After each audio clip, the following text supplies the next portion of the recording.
Ini adalah asetnya Sultan Ottoman, seorang anak laki-laki Kristen usia 10 tahun dari Balkan. Dia sehat, kuat, dan cerdas. Dia diambil dari keluarganya melalui sistem devshirme atau pajak darah. Namanya dihapus, agamanya diganti. Dia akan disunat, dididik dalam bahasa Turki, dan dilatih menggunakan musket. Dia dilarang menikah, dia dilarang punya keluarga. Dia akan dibentuk menjadi mesin perang paling efisien di abad ke-15.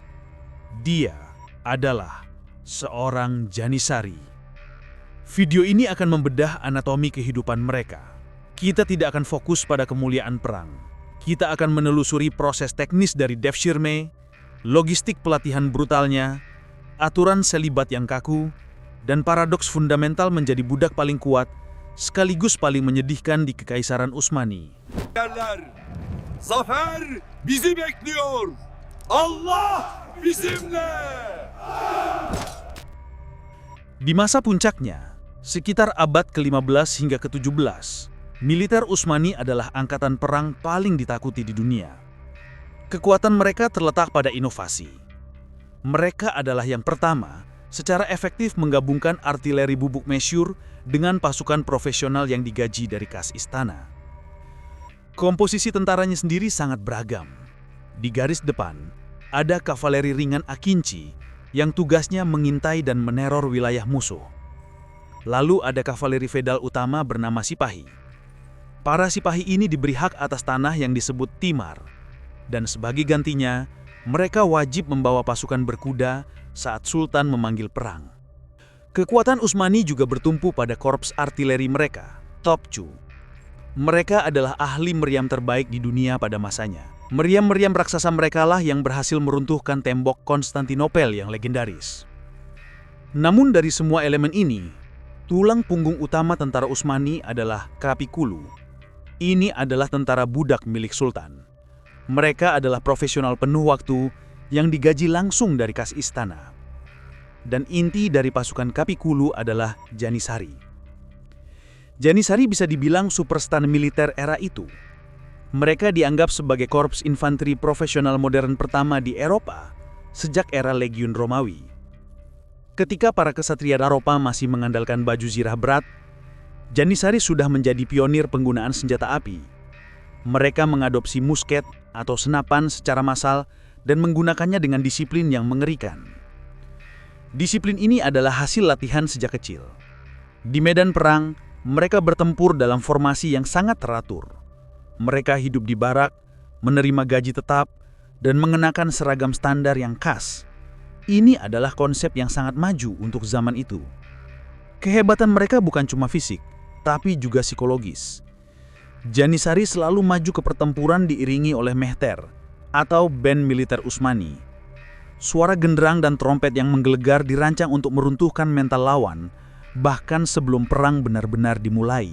Allahu Akbar, maju prajurit, kita bersatu, kita jaya.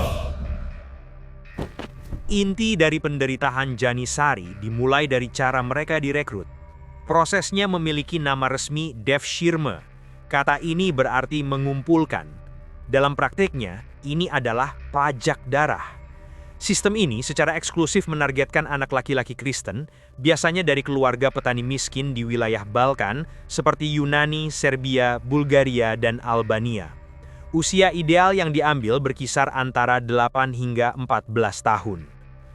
Sultan membutuhkan pasukan elit yang loyalitasnya absolut, 100% hanya kepadanya. Pasukan ini harus terputus total dari faksi bangsawan lokal atau loyalitas suku. Proses pengumpulan ini berjalan sangat sistematis.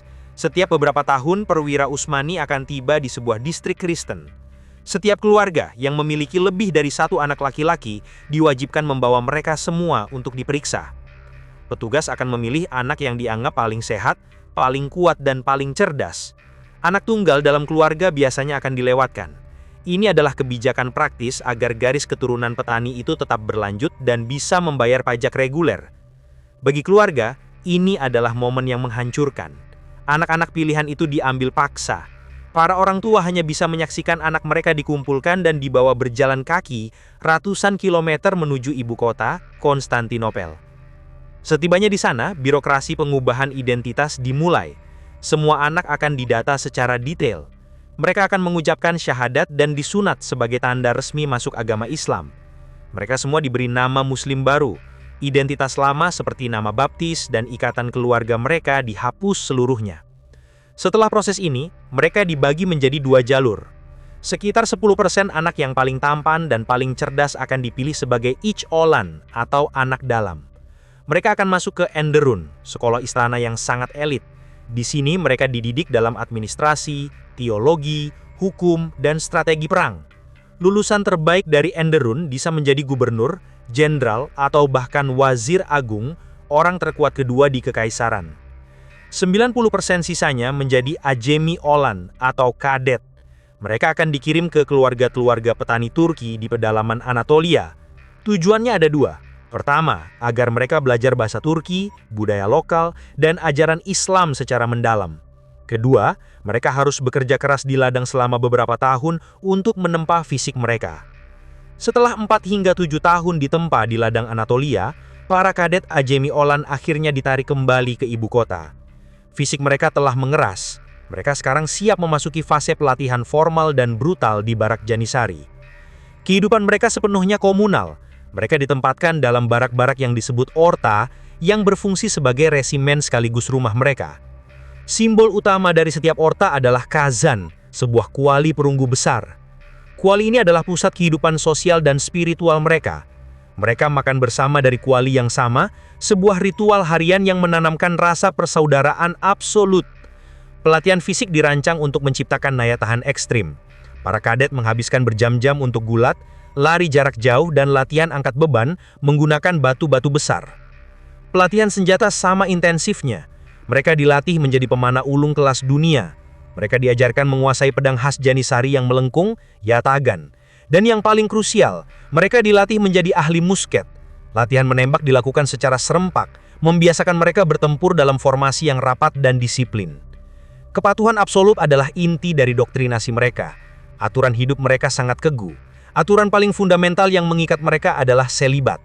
Seorang Janisari di era awalnya wajib tetap bujang. Seluruh energi, fokus, dan loyalitasnya hanya tercurah untuk sultan dan kesatuannya. Keluarga satu-satunya adalah orta tempat dia tinggal. Mereka hidup terisolasi di barak, terpisah dari masyarakat umum. Penampilan mereka pun distandarisasi. Mereka diwajibkan mencukur jenggot, hanya menyisakan kumis tebal sebagai tanda status mereka sebagai budak prajurit sultan. Disiplin ditegakkan tanpa kompromi. Pelanggaran ringan atas aturan barak akan diganjar hukuman fisik seperti falaka, yaitu pukulan rotan di telapak kaki. Pelanggaran berat seperti desersi, tindakan pengecut di medan perang, atau upaya pemberontakan memiliki konsekuensi final. Hukumannya adalah eksekusi, seringkali dilakukan dengan pencekikan menggunakan tali busur. 1, 2, 3, 4. 1, 2, 3, halt! Di medan perang, Janisari adalah elemen penentu. Dalam formasi tempur Utsmani, mereka adalah jangkar yang kokoh. Posisi mereka hampir selalu berada di garis tengah, membentuk benteng manusia yang melindungi sultan dan, yang lebih penting, melindungi artileri Topçu yang berharga. Taktik standar mereka adalah membiarkan kavaleri Sipahi menyerang dari sayap untuk memecah formasi musuh.